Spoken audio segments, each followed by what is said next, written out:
I'm still learning things that happened on February 13th, 2017. Today, in October 2022, like I'm still learning like so much. I also have learned a lot about the media. I've learned a lot about how content creators or journalists work. I've learned a lot about how to say things and what should be said and what shouldn't be said. I've just learned so much. But at 17, I was just thrown into this. There was no handbook. Nobody told me how to do this. Nobody told me that there were things I can't say. Like, I didn't know that that's a thing. I also didn't know in 2017 that our case would be still unsolved in 2022. I also didn't know that people would be so obsessed with a case that they questioned every single word that I say. Like, I didn't know that that was a thing. I wasn't even thinking about that. So after dealing with it all for 6 years, I've definitely learned a lot about interviews and about people and a lot about the true crime community that I had no idea even existed. I haven't changed my story. If you look at all of them, though there might be times that things have changed, from 17 to 22, I just learned things. I learned things that happened. I've been corrected by my family who they're like, Kelsey, I know that you're saying that happened and that might be how you remember it, but this is what actually happened. And so my story really didn't change. And even law enforcement sees it that way. I've talked to them several times about that. And I'm just, because I want them to know that that's not what I was doing. So no, I haven't ever changed my story. I've just learned things and added to it as I go because that's how it works. Unfortunately, I don't always remember everything from the time something happened to when you're being questioned. And unfortunately, I did interviews before I knew absolutely everything that happened. And I wish I would have waited until I had all of that knowledge. If I could go back and redo them, I would, but I can't. So now all I can do is share the information that I have now and share what is accurate. And that's what I'll continue to do. Woke up late and planned to go to my boyfriend's house and help him clean out his truck that they were getting ready to sell. And then after we cleaned it out, he was going to go to work and I was going to wait at his house and then go to help.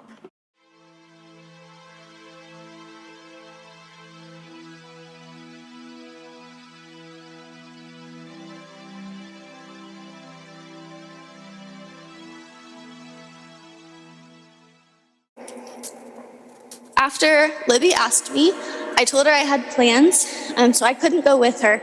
But if she found a ride, I would drop her off and she would find a ride home. So that is what happened.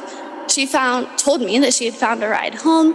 I took them to the bridge around 1:30 and dropped them off. That would be the last time I would see my sister alive or in any capacity for a week.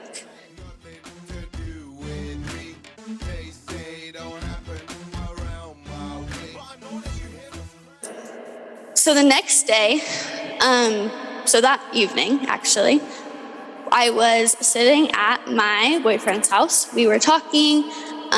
Chase was getting ready for work, and I was sitting down watching a movie with his dad and his sister.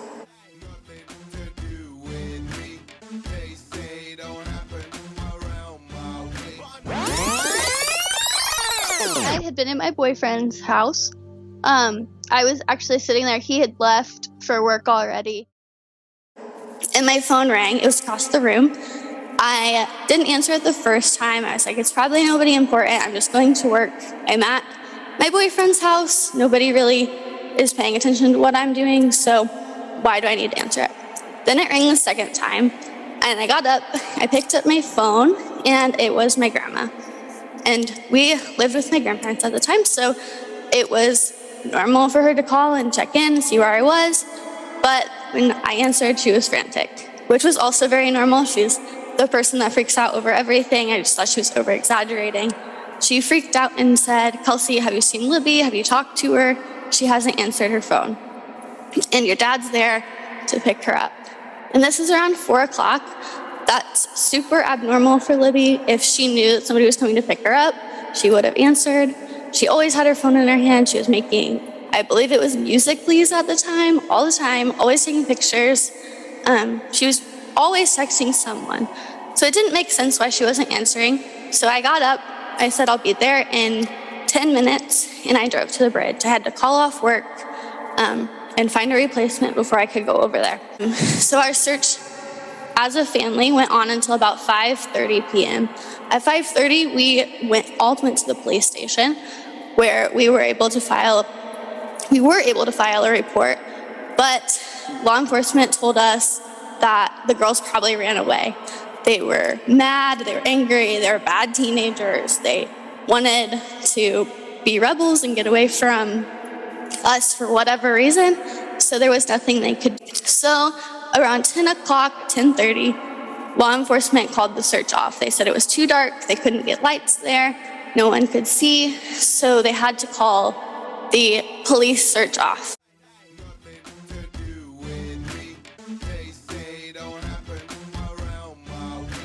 But our friends and our family continued to search out there throughout the night, and nothing came up. We weren't able to find anything.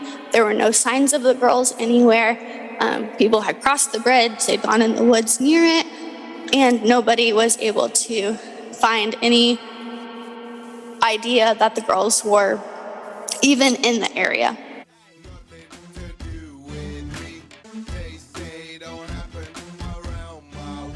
And then as soon as we decided we didn't find anything and that we needed to go somewhere else, to another location to look, we heard somebody yell from just a little ways away, it was about 12:30, that they'd found a shoe.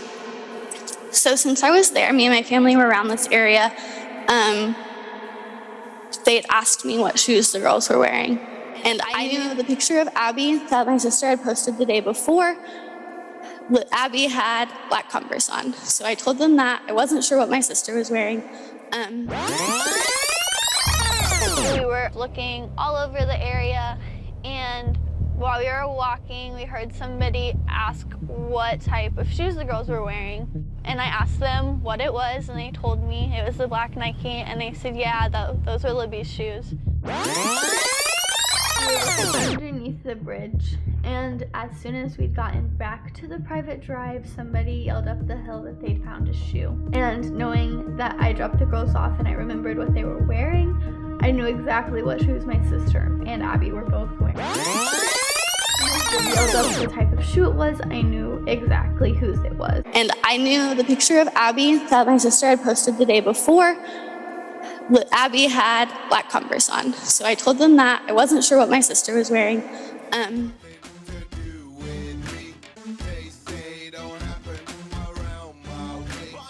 But after the shoe was found, the same person actually opened up his cell phone camera and scanned the woods across the river and found what he described as two bodies laying on the other side of the creek, where then we later got the phone call that we needed to go to the command center, which is the fire station or City Hall. At City Hall, we were all brought into this big room, and they notified us that two girls were found not too far from the bridge, just about half a mile from the beginning of the bridge to where they were found, but that they couldn't tell us who it was at that point. They brought us all into these rooms afterwards to be interrogated and questioned, and we were all separated and brought in to talk to FBI agents who I'd found out are not very nice at all, actually quite awful, but they were just doing their jobs. And this is kind of where my memory mostly stopped.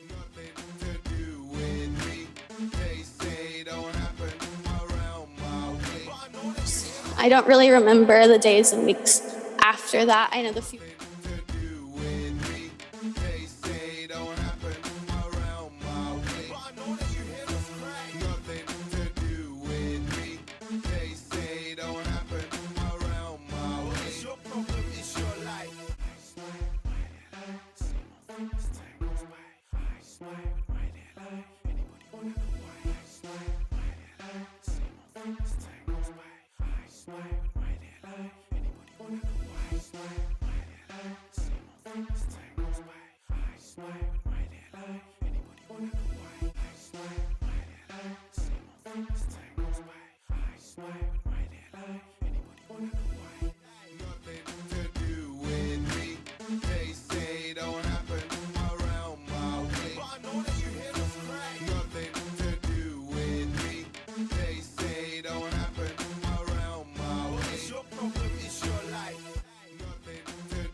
Someone out there who probably saw something, was on the trails, was driving that part of the country just east of Delphi.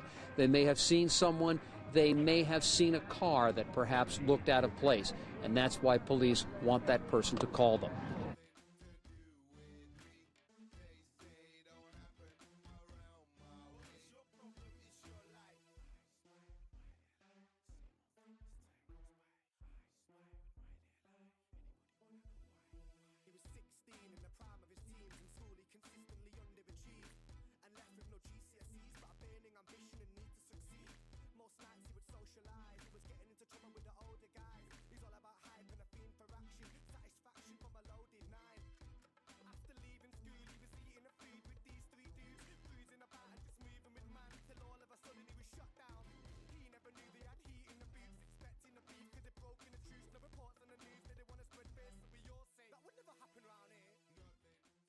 Police also want to talk to anybody who parked in the High Bridge Trailhead parking lot between 1 and 5 p.m. Monday. It's critical. Tell you, what I saw was the vehicle that they haven't identified parked along the road, and I drove by that morning at 8:45.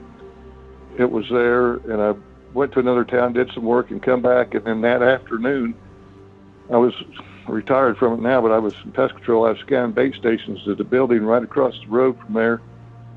And at 2:07, round right in there, that vehicle was still there. And I thought, that's kind of odd. I never seen it there before or after. And I thought, wonder why they parked so far away from going in, if they were messing around the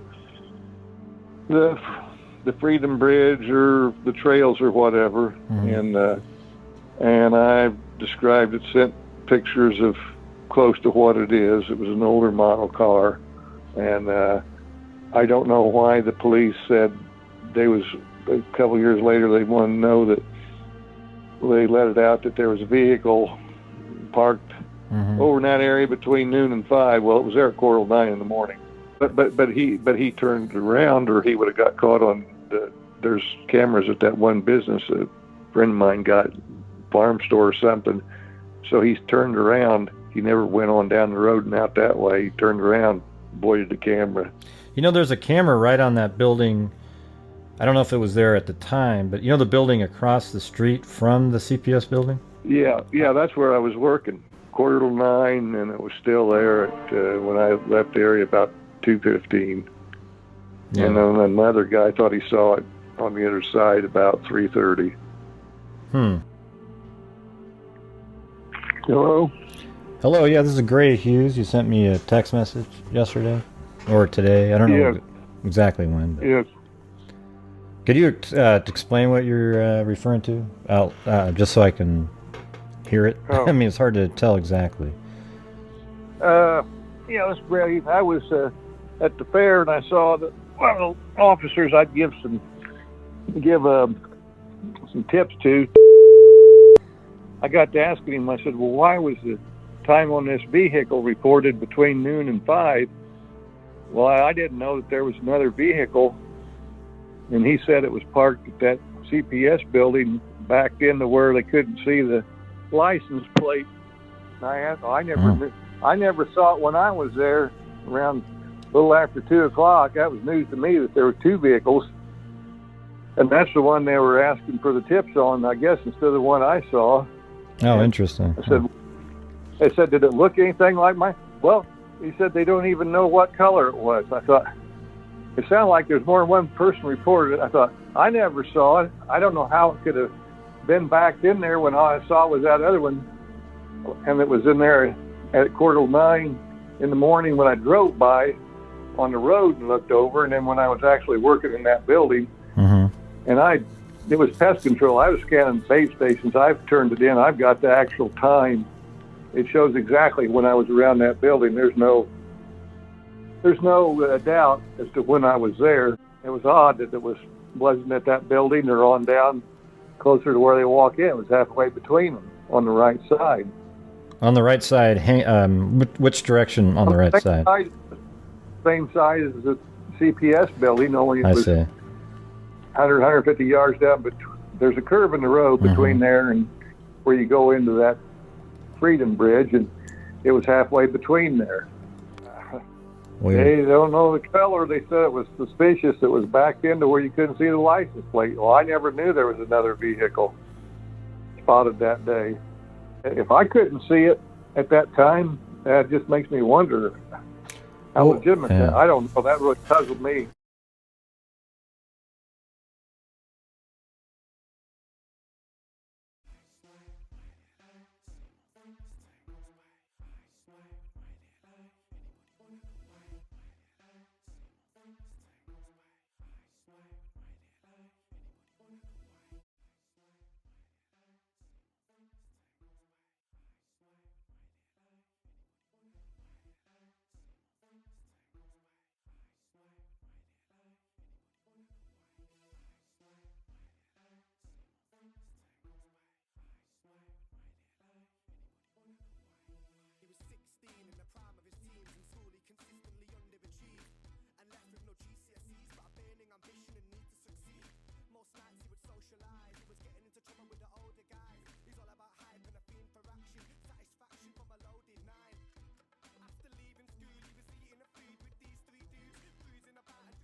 Tell me